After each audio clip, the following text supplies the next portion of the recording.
Snapchat fam? How's it going? All right, does anyone in this room know what these are?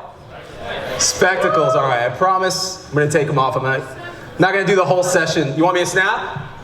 This is actually how they work real quick, guys. You press this button right here, and right now they are snapping. So all you guys wave to Snapchat, say, hey Snapchat!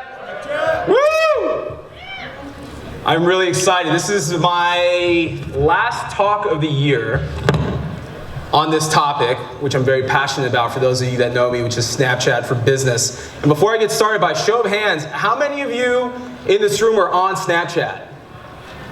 Almost all of you. Look around. Wow. Keep those hands up. When I started doing these talks at the end of last year going into this year, I would tell marketers, you need to jump on the Snapchat train because it's taking off very fast, and if you don't jump on now, it's gonna be leaving you in the dust. A lot of marketers said that was crazy.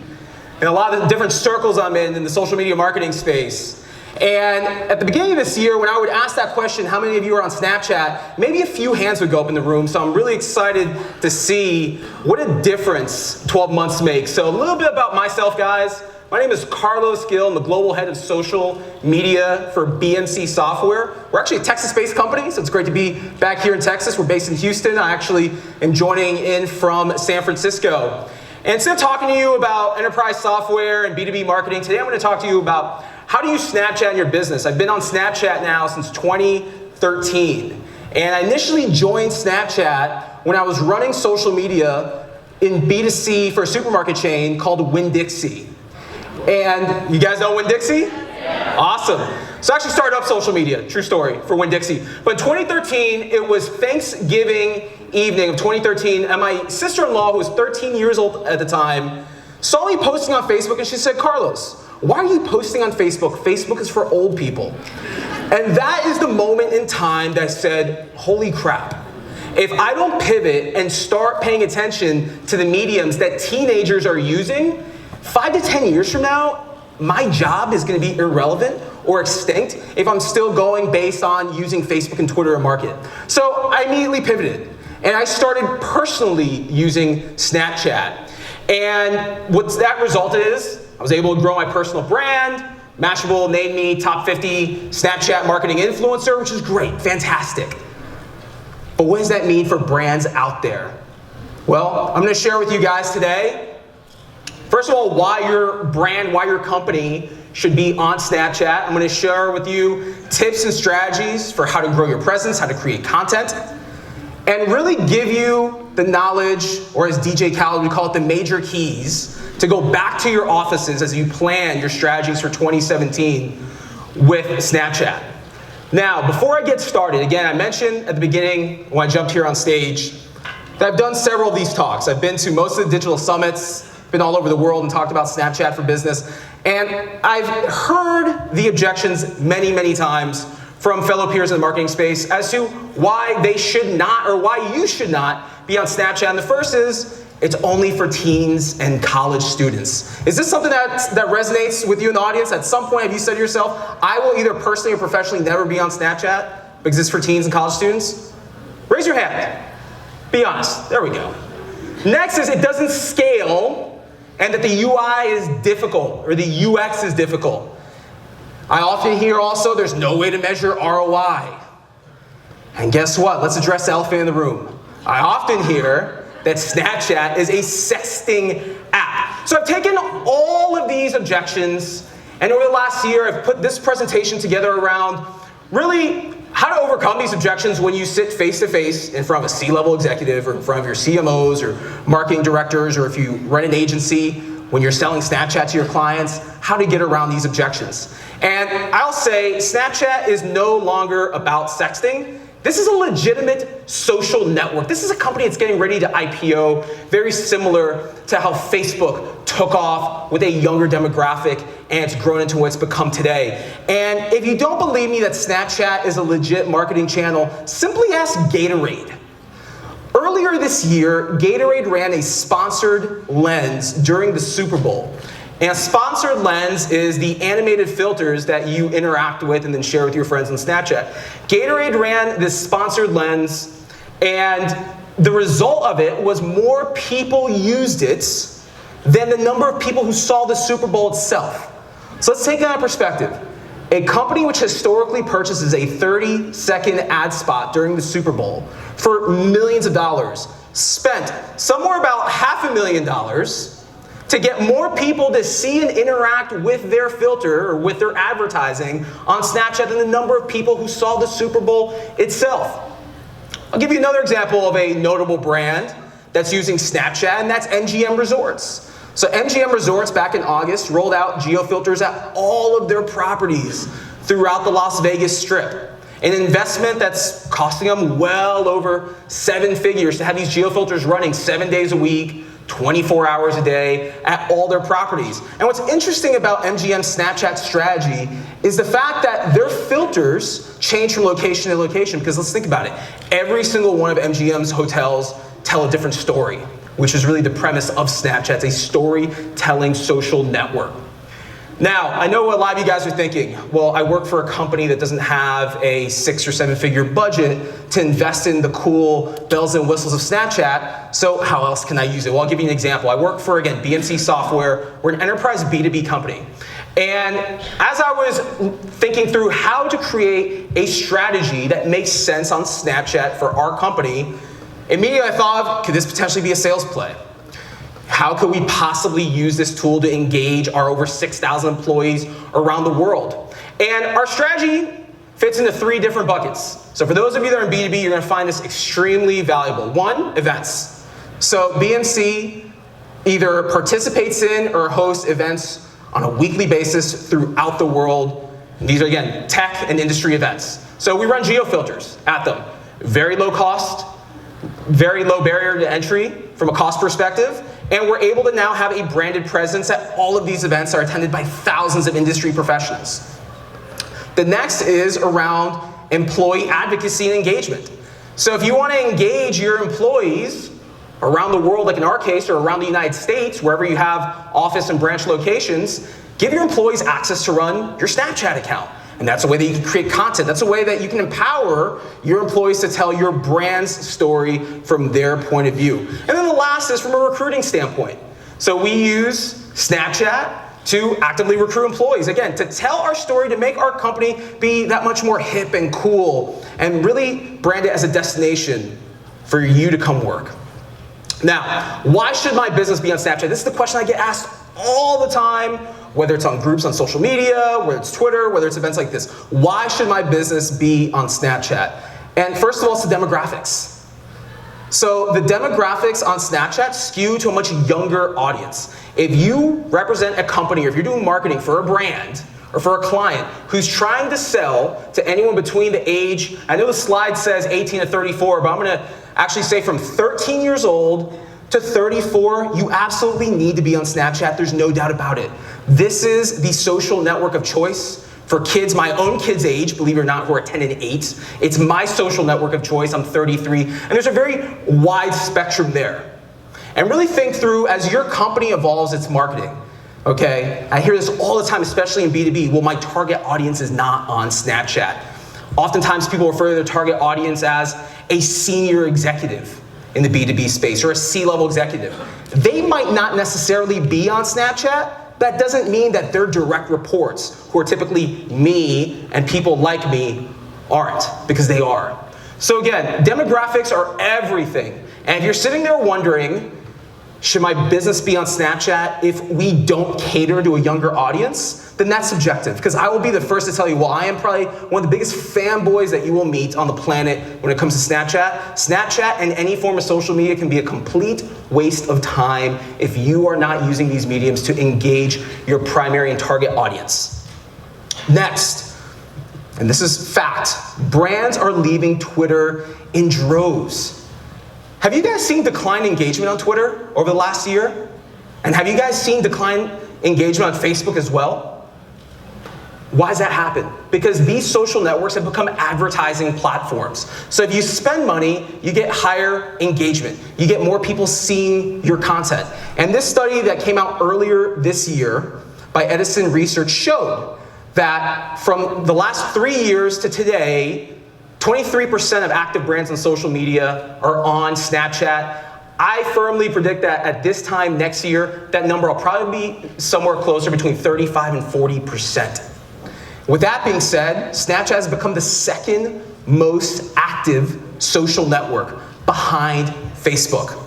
Now, let's talk a little bit more about demographics, since again, these numbers are always appealing. Your CMOs, your executives always want to know, again, the why you should be on the platform. You have over 200 million users. You have over 10 billion video views consumed per day. The majority of content nowadays, and again, you just look at Facebook for inspiration on this, the majority of content today created and consumed is in the form of video. Snapchat is what I like to call, I'll just go one slide ahead, it's Twitter meets YouTube. And where this analogy comes in is, again, because the majority of content created and consumed on the platform is in the form of video, think of your own personal or your own brand Snapchat account as almost like a Twitter channel where you go on to record short bursts of content or micro content. The Twitter analogy comes in because the majority of content created and consumed on Snapchat is as short as 1 second or it's as long as 10 seconds. So again, it's Twitter meets YouTube. Now let's go back a slide. How many of you in the room are not on Snapchat? Okay, let me give you guys the blazing fast overview on the basics of this platform. First of all, it's a mobile app. So you can either use Snapchat like I did with my spectacles to come on stage and create some content, but you ultimately have to use the mobile app to get your content out onto your story or onto your feed. You can take photos as well as videos, but again, the majority of content created and consumed is in the form of video. But the photos and videos that you create are as short as 1 second or they're as long as 10, and then the content disappears within 24 hours. I know I've heard from several peers in the space, well, why should I be on Snapchat if we're focusing on creating all this cool content, but that's only gonna go away? Whereas Facebook and Twitter, it lives on forever. And I often say, think about the last time that you went on Facebook or you went on Twitter to look up your favorite brand and see what they posted a week ago or a month ago. Chances are you can't, because as you all know, social media operates in real time. This is a numbers game to get in people's news feeds and to post with high enough frequency and have your content be so short and easily digestible that makes people want to keep coming back for more. And that's the magic of Snapchat. And that's firmly what I believe sets it apart from Facebook or Twitter or LinkedIn or any other social network. So the first thing that you need to do if you're gonna get started on Snapchat is think, who am I trying to reach?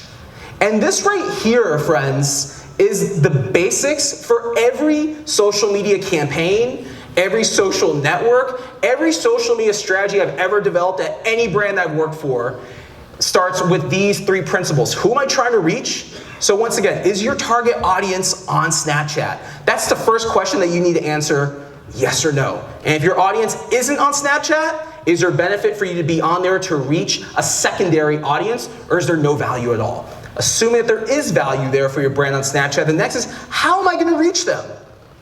I will be the first to say, Snapchat is not as intuitive as the other social networks. I'm gonna share with you guys, here's this presentation, some tips and tricks on how to grow your followers, but it's not as easy as just uploading a contact file and adding a bunch of people to your Snapchat. So how are you gonna get the word out and tell your customers or your prospects or your other social media followers that you're on Snapchat? Next and last is, what's your value proposition? So let's assume that your audience is on Snapchat. Let's assume that you've hooked them and you've driven them to follow you. What are you gonna put in front of them? Because you realistically only have one shot to make a first impression with your audience. And I'm gonna give you guys an example. Meg's LV is a really good friend of mine, Megan Williams. She has a at-home business, and she has transformed the products that she sells into what I like to call product storytelling with Snapchat. And this is a really good example for any brand or agency to look into and follow, because ultimately, that's what we're doing with social media. Hopefully. We're telling stories around our products, goods, and services to entice people to buy things. So what Megs does, or what Megan does, is she creates content on Snapchat around the products that she sells. She uses the fun emojis and bitmojis and different filters. Again, this is something that any brand can do. If you're Nike, you can take a pair of Kevin Durant's, you can take a picture of the shoes, you can show videos of what they look like when they're on, or when someone's playing basketball. It's really easy. Again, product storytelling. The next is taking your audience on a journey of your company. What makes your company unique? What makes your company culture what it is? So this is an example of a brand called Everlane, which is a fashion and retail brand. And what they do is on a frequent basis, they bring influencers, or they bring individuals that are relevant to the space of fashion and design and retail to their offices in SoCal, and they do tours of their offices, and they show this experience unfolding right on Snapchat. In fact, I'll give you guys another example of a brand's doing this right now today that you should check out, Amazon. I woke up today, I started watching Amazon Snapchat, and they're actually using Snapchat today to recruit and to show what company culture and life at Amazon is like. This is something that costs no money that anyone in this room can easily execute on. Now, one of the brands that does not only Snapchat, but social media, probably one of the best brands out there to follow is Warby Parker, the optical brand. Warby Parker does a couple things really well here. One, they're cross-promoting. So when they have a really cool story to tell on Snapchat, they're leveraging their Twitter, and they're going on Twitter and they're telling their thousands of followers to go over to Snapchat to see their story. And they're doing things like life hacks where they're showing people on Snapchat how to take the delivery box of the eyewear, the glasses, and turn that into a bird feeder. Or something as simple as go on Snapchat and meet our receptionist, Marissa, today. Now, keys for growing followers. Let's talk about this for a minute, because once again, growing followers is something that can frustrate a lot of new users to Snapchat, and you're gonna find a lot of value in this on a personal level as well as on a brand level. And the first is leveraging existing social channels. So over the years, most likely, you and your marketing team have spent a lot of time, money, and resources on Facebook to grow your Twitter account, to grow your Instagram, and what have you. So I recommend, especially if you're brand new and just getting started on Snapchat, that you do some different hacks. Like, first of all, swap out your profile photo on your Twitter account or on your Facebook page and make that your snap code, which you can download at snapchat.com. You look at the example on the screen behind me of American Airlines. So American Airlines actually rebranded their cover photo on their Twitter account that has their Snapchat username. So again, these are ways that for free you can leverage existing social channels to get the word out there that you're on Snapchat. Another thing that I recommend before I get to influencer marketing is pick a day that your company is gonna go dark on other social channels, meaning first of all, if you're in customer service, you're not gonna ditch that channel. But if you're creating content on social media, pick a day that you just don't create content on Twitter or on Facebook, and you drive everyone to go watch your story on Snapchat. Another hook is influencer marketing. So how many of you in the room are already doing influencer marketing for your companies? Several of you? Okay. So influencers bring two unique skill sets that most marketers don't possess, and that's one, creative storytelling. So influencers like Sean Ayala, who you see here on the screen behind me, he's a really good friend. He's worked with brands like San Diego Chargers and Lexus and others out there. Influencers like Sean are able to draw, they're able to, again, add a creative storytelling element as well as bring reach. They have a lot of followers that they're able to tap into to drive new followers to your account. The next is brick and mortar. So if you run a brick and mortar business, if you're a small to medium business, or if you're a large chain like you see here the examples with Champ Sports as well as with Tilly's, you can have signage, or you can have your snap code either like you see on the Champ sign outside your store in the window, or in the example like Tilly's, you can have this within your store on different racks. So there's ways that you can leverage your own brick and mortar location to promote your snap code.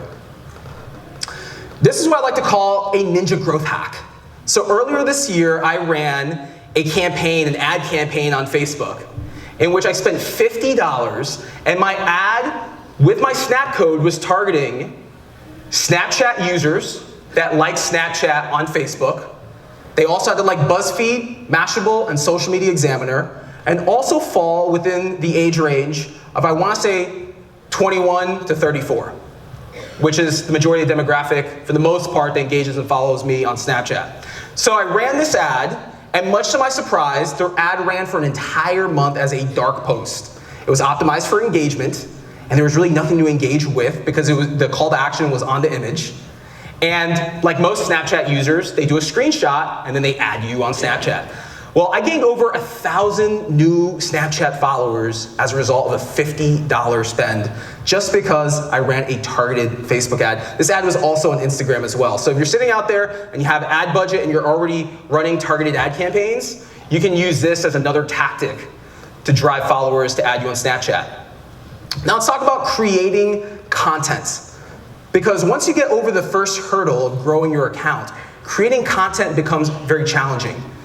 You have a couple limitations in play. One, you have to use either your phone to create content, or you have to have a pair of spectacles to create content.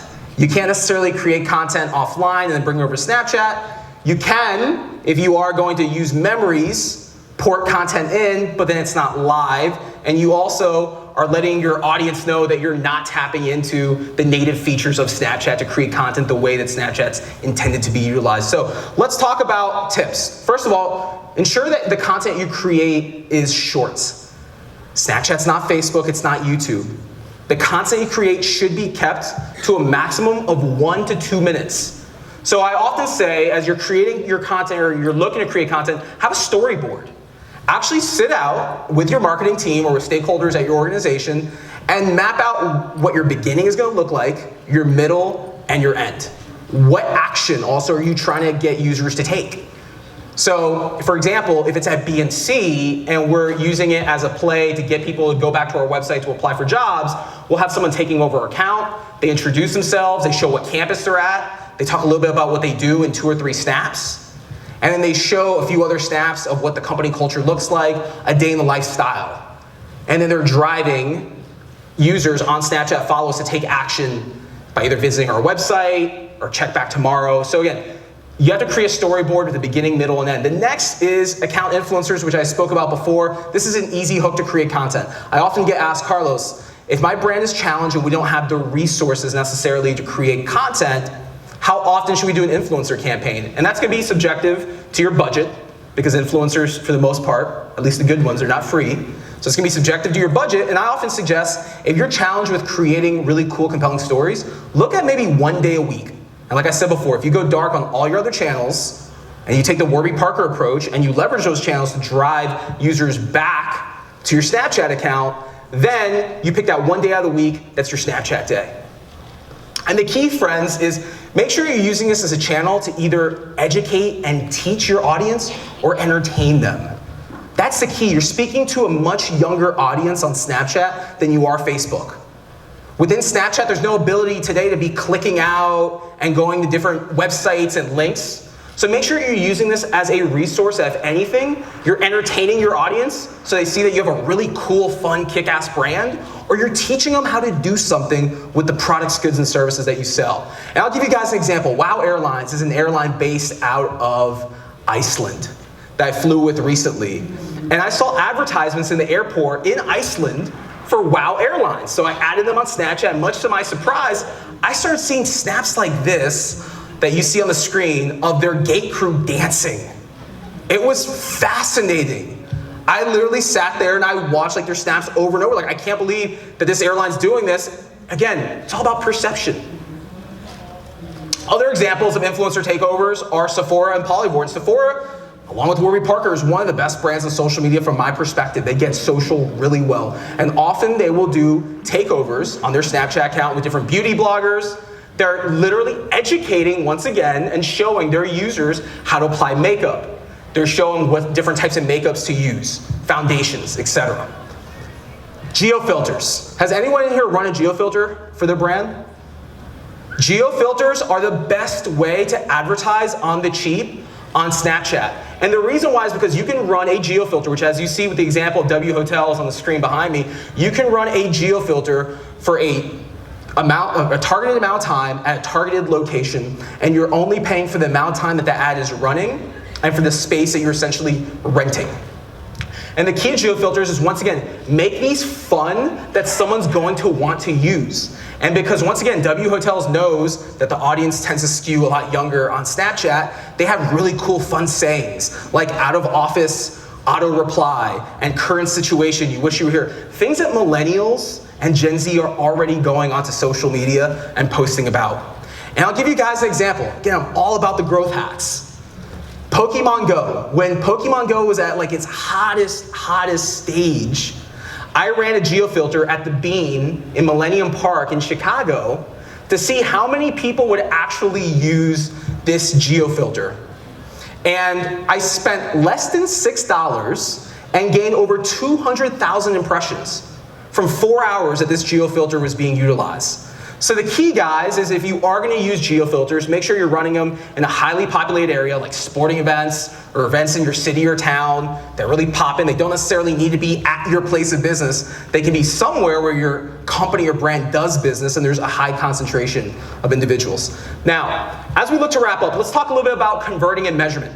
Because this is what you guys really want to know. You come to these conferences and you want to walk away with being able to tell your leadership internally what you learn, how you're going to help drive and grow more revenue, hopefully. So again, I've been told over and over, there's no way to scale, there's no way to measure ROI.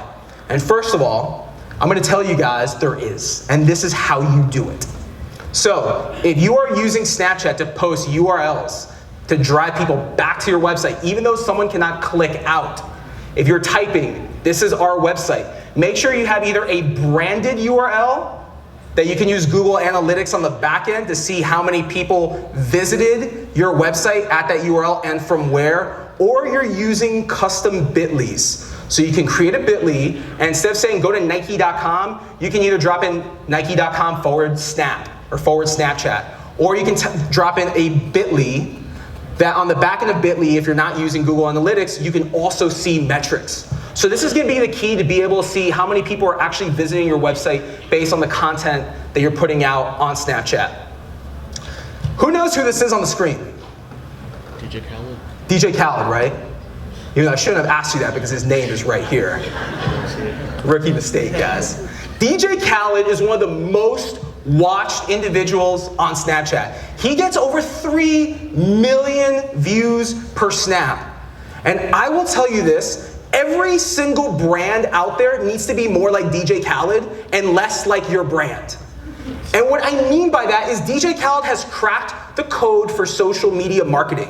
You guys want to know what it is? He's made social media, his social media, fun and engaging.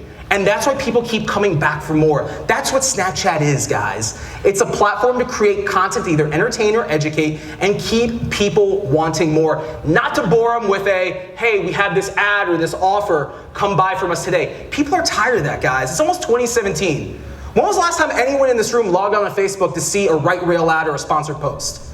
Did any of you wake up this morning wanting to see a sponsored post on your Facebook feed? No, right? So think of Snapchat in that vein as this is the anti-brand social network. That's why I joined Snapchat as a marketer in 2013, to get away from brands. And now the brands, they're coming in. I'm obviously on a stage teaching a lot of brands how to use this network. But think not like a customer or like a brand. Think like a consumer that's using this platform that doesn't necessarily want to be sold to every single time they go on Snapchat or on social media. So some of the things that you can do, following the examples of Everlane, who I talked about before, is you can send an email out. And if you have a special sale on your website or in your stores that you're running, you can send out an email and say, go to our Snapchat tomorrow to see a preview of our new Winter 2017 collection.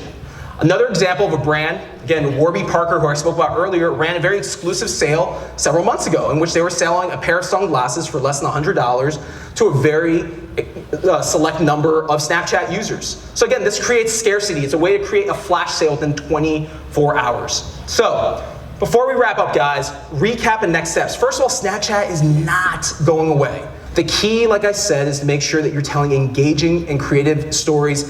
And I encourage you to go back to your offices and really develop your 12 to 18 month roadmap. Let's talk a little bit about Instagram for a moment. Any IG fans in the house? A lot of guys, right? Hey, I'm sweating because every time Instagram rolls out with a new update, I'm looking and seeing if Snapchat is doing the same besides rolling out a cool pair of sunglasses. And the reality is that Facebook/Instagram is setting the bar for 2017. This is going to be David and Goliath going toe-to-toe. These two social networks. So while Snapchat's not going away, what you learn here today around micro content storytelling also plays a role on Instagram through Instagram stories. And let's not forget, spectacles are changing how we create content. They're changing how we consume content. You have people that are lining up for hours in New York, throughout California, just for a pair of Snapchat sunglasses. Once again, think like the consumer and not like the brand. How are you gonna create content to get on their radar? And with that, friends, I just want to remind you there's no instant ROI on social media. I know you're going to go back to your offices. You're all hyped up over Snapchat, but this is going to take you time. You're not instantly going to get on this platform and see success overnight. It's a long-term play, but that's all social networks. Keep in mind, your goal is to grow. So first you grow, then you engage, and then you convert. Thank you so much for your time, guys.